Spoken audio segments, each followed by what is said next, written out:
hello friends बरायबाय बड जब info YouTube चेनेलाव आसा खालामो गासैबो नोंथांमोना मोजाङै दंजोबो आं जोबोर बिजियाव दङमोन बेनि थाखायनो आपडेट खालामनो हायाखैमोन दा लोगोफोर नोंथांमोना फाइनाली आपडेट मोनफिनसिगोन आरो बे जाबाय वमेन एन्ड चाइल्ड डेभेलपमेन्टनि आन्दाराव मोनसे गोदान साख्रि फैदों कन्ट्रेक्चुअल आरो बेयाव जों डिटेल्सखौ नायगोन जेराव पस्टआ 315 भेकेन्सि दङ नोंथांमोना गाव गावनि डिस्ट्रिक्टआवनो नोंथांमोना पस्टिं जागोन एबा साख्रि मावनो हागोन दा बेयाव हौवाफोर हिन्जावफोर गासैबो हागोन जों बेखौनो नायगोन अफिशियेल नटिफिकेशन स' बेनिफ्राय नेक्स्टआव पिएम फैसानि बागै लेटेस्ट आपडेट फैगोन दा मारै जादों जायाखै खायसे मोनदों मोनाखै बेनि सायाव डिटेल्स फैगोन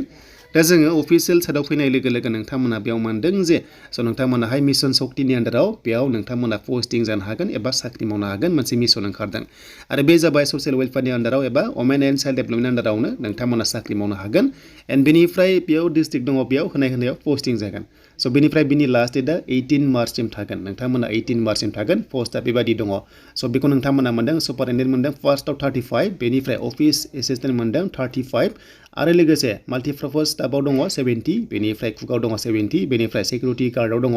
एबा नाइट गार्डआव दङ 105 भेकेन्सिस दङ दा जोङो एप्लाइ हियाराव थुनाय लोगो लोगोनो जोङो एप्लाइ अप्सनाव थांनो हायो दा जोङो एप्लाइ खालामबा बेसेबां क्राइटेरिया नांमारगौ जों बेखौ नायगोन अफिशियेल मोनसे नटिफिकेशन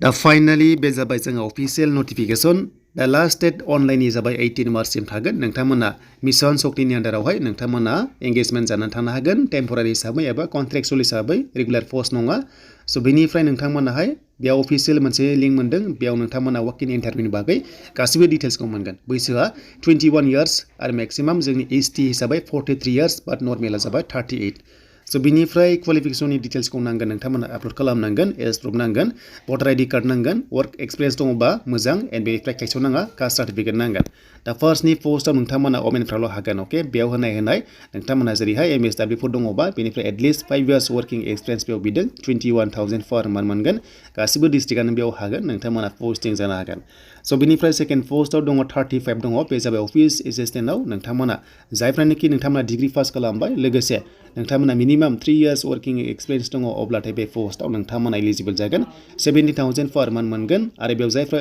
वर्किं एक्सपिरियेन्स गैया बेयाव मोननाय नङा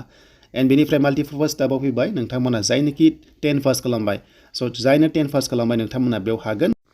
दा बेयाव नोंथांमोना एक्सपिरियेन्स गैयाबाबो हागोन जेबो नङा एन्ड बेनिफ्राय नेक्स्टआव फैबाय कुकआवहाय 70 दङ पस्टआ नोंथांमोना बेयाव वर्किं एक्सपिरियेन्स थानांगोन बेनिफ्राय नलेज थानांगोन होनना बुंदों 10,500 नोंथांमोना बेयाव मोनगोन पर मान्थ स' बेनिफ्राय सिकिउरिटि गार्डआवहाय 105 भेकेन्सि दङ बेवहाय नोंथांमोना वर्किं एक्सपिरियेन्स जाबाय 2 इयार्स नोंथांमोनाहाय बेयाव मोननांगोन एबा थानांगोन अब्लासो नोंथांमोना हागोन 9,000 पर मान्थ मोनगोन दा बेनोमोन आरो जायफ्रानोखि क्राइटेरिया गोरोबबाय नोंथांमोना बेयाव एंगेजमेन्ट जानानै थानो हागोन आरो लोगोसे कन्ट्रेक्चुअला डिउरेसनखौ होआखै नोंथांमोना समजों लोगोसे बारायलांबाय थानायखौ नोंथांमोना मोनगोन एन्ड नेक्स्टआव पिएम किसाननि लेटेस्ट आरो CM आत्मनिर्भर स्किमनि सायाव नोंथांमोनाहाय मोननो हागोन